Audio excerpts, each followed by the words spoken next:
At the will reading, everyone sat up straighter when my sister's name was called. $10 million, just like that. A beach house, a vineyard, even Dad's classic Cadillac. Then the lawyer turned to me and said 7 words I'll never forget. Your grandfather left you a porch swing. Everyone laughed. My mother wouldn't meet my eyes. My sister smirked. And I just smiled. Because they didn't know that swing came with a key. And that key, it opened something they never expected. They called it a will reading, but it felt more like a performance.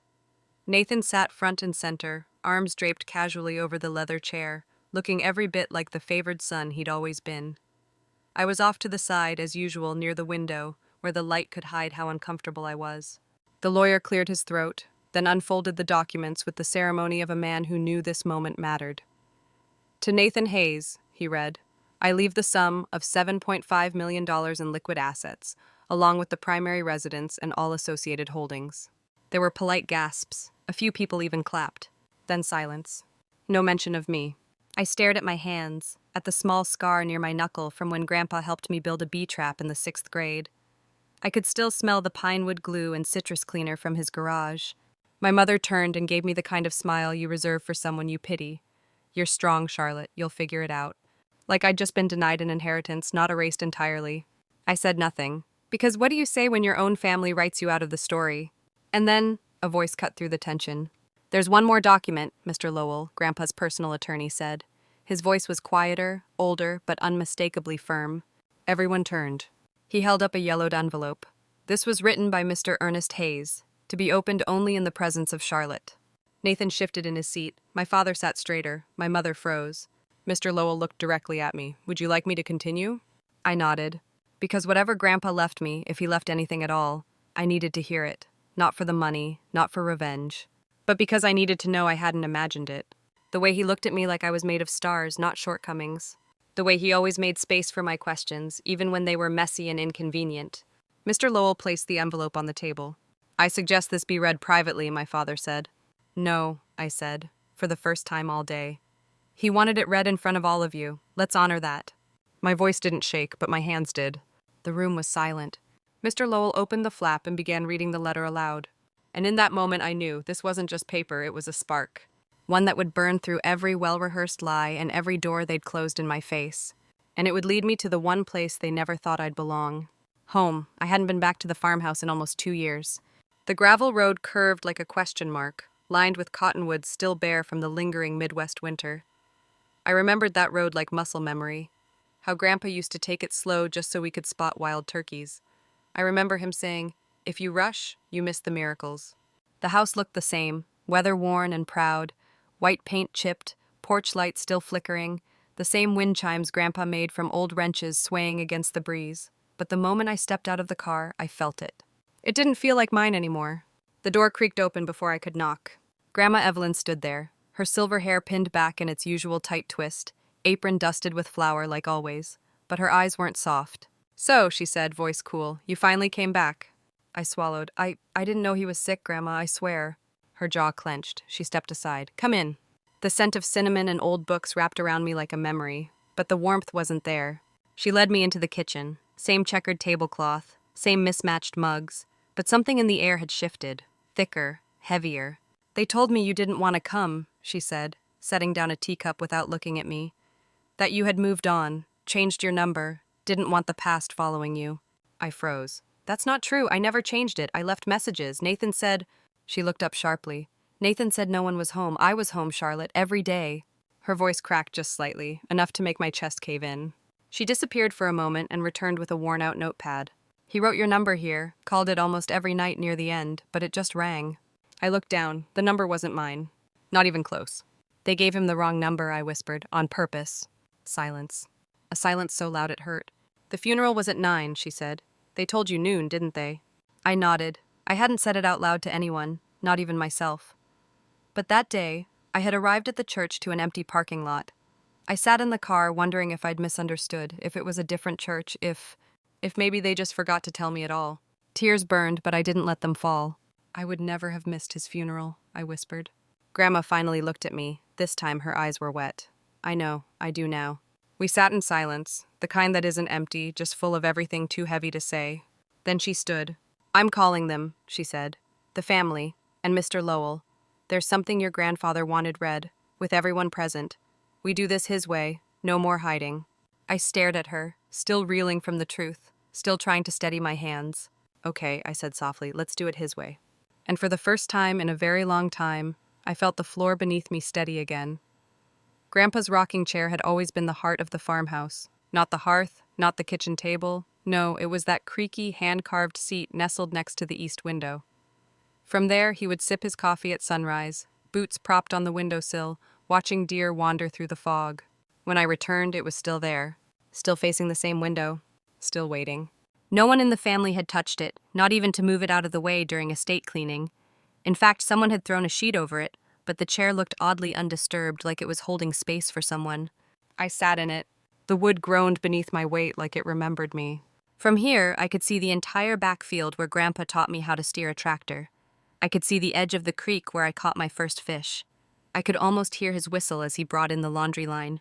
I pulled one of the letters from the manila folder. This one was dated the day after my high school graduation. Char, I know you think I wasn't proud of you, but I was. I always was. I just didn't know how to say it over the noise your parents made. The noise they made about college and careers and fitting into a world that never made room for girls like you. This chair, my chair, was always meant for you. When you're ready to sit still, to breathe, to dream your own way, it'll be here. Love you more than they'll ever understand, Grandpa. I set the letter on my lap, and I cried, not because of the past, but because of the room that had finally made space for me. They had taken the money, the spotlight, the praise, but they had left the chair. And now that I was in it, they couldn't take it back. The study always smelled like old tobacco and cedar, no matter how many years passed. Dust settled thick on every surface, except for the small writing desk Grandpa used daily.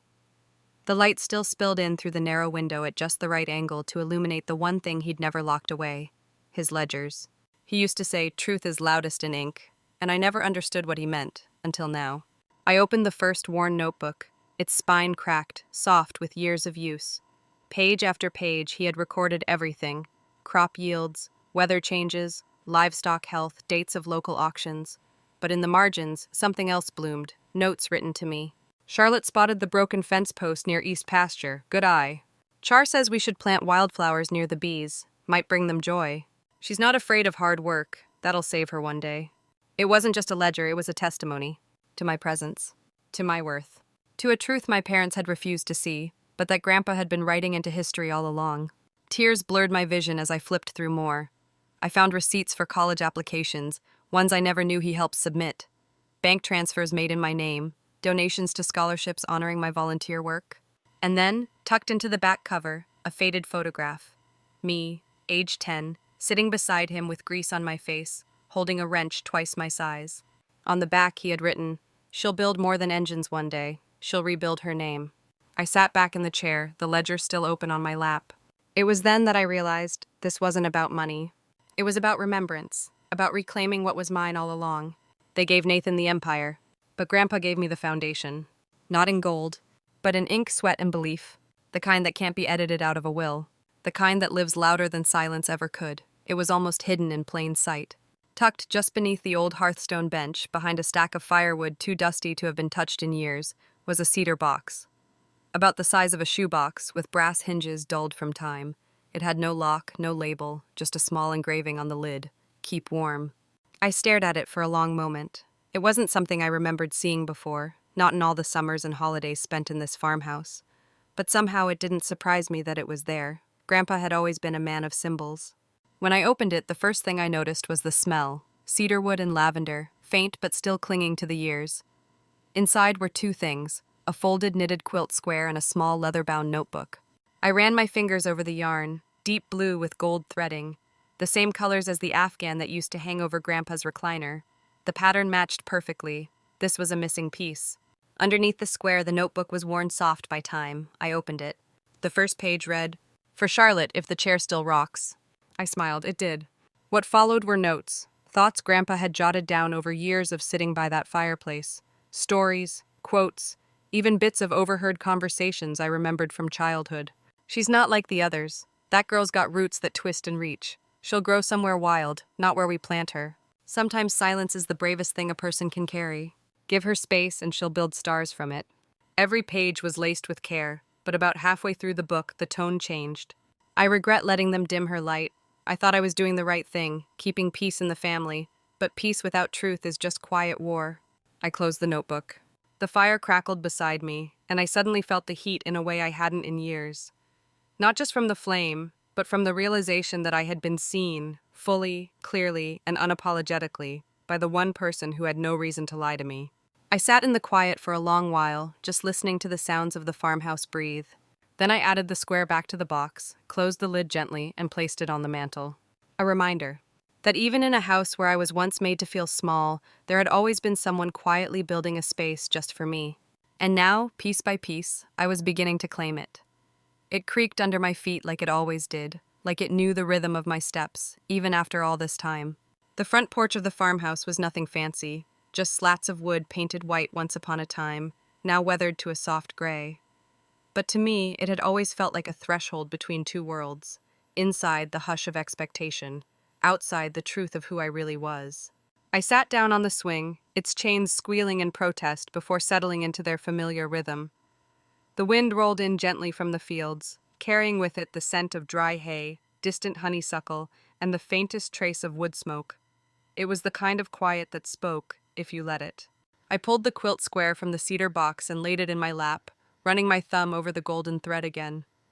Grandpa had seen me, really seen me, even when the rest of them pretended I was just passing through. Then I noticed something. Carved into the underside of the porch railing, so faint it almost blended into the grain, CH plus EH 1999. Charlotte Hayes and Ernest Hayes. I let out a laugh, soft, stunned. I'd sat on this swing for years, cried into its wood, dreamed from its perch, and never once had I seen that. He carved us into this place. Just as my thoughts settled, the screen door behind me creaked open. I turned to see Mrs. Fern, the neighbor from across the road, with her gray hair pinned up under a garden visor and a Tupperware full of something that smelled like cinnamon. "I thought you might be back," she said, stepping down onto the porch with a soft grunt. "That swing's been waiting for you." I blinked. "You knew I'd come back?" She sat beside me like no time had passed.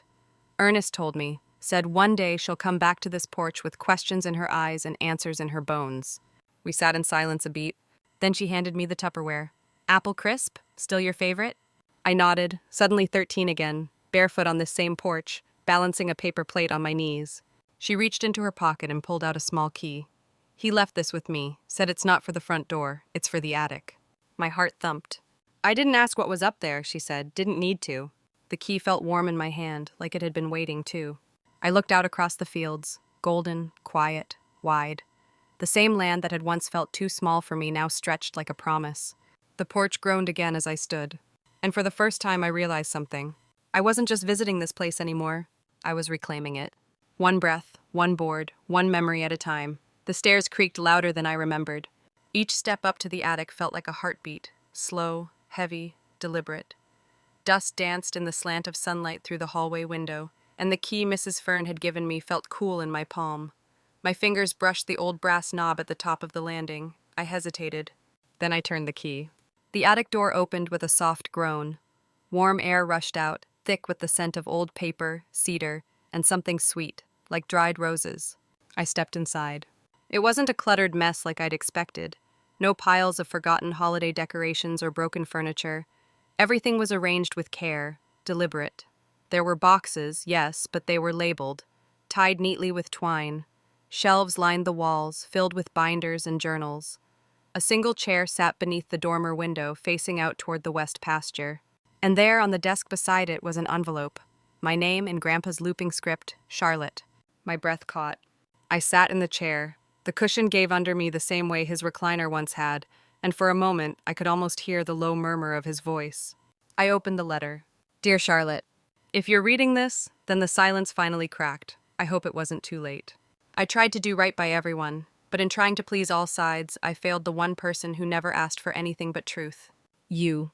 You were never forgotten, never an afterthought, never anything less than the legacy I was most proud of.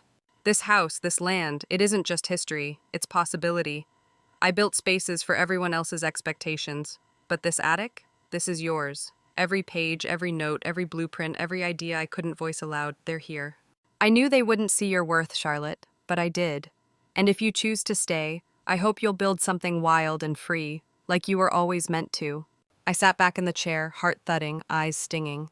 Beside the letter, I found a blueprint rolled and tied with ribbon. It was labeled Hayes Learning Annex. It wasn't a farm edition, it was a vision, an open-air community space, part library, part greenhouse, part storytelling circle, a place for kids who didn't quite fit into boxes, like me. The final drawer of the desk held deed papers. Grandpa's will had left them out, apparently on purpose, but this copy had my name at the bottom. Legal, signed, notarized. Not for inheritance, for purpose. Downstairs, they could keep their checks and their silence. Up here, I had a blueprint for becoming. And I wasn't going to waste a second more of my life waiting to be chosen. I already had been. By him. By this place. And now, finally, by myself. They thought they left her with nothing. But Charlotte walked away with everything that truly matters. The truth, her peace, and a purpose they couldn't touch. You see, revenge doesn't always shout. Sometimes it simply shows up. In the quiet rebuilding of a life. In the courage to start again. In the grace to forgive, but never forget. So if you've ever been pushed aside, cut out, or made to feel invisible, let this be your reminder. You are not what they withheld. You are what you decide to build anyway. If this story moved you, stay with us here at Sweet Revenge Happy Ending, because every week we tell stories that prove the softest voice can still echo the loudest truth.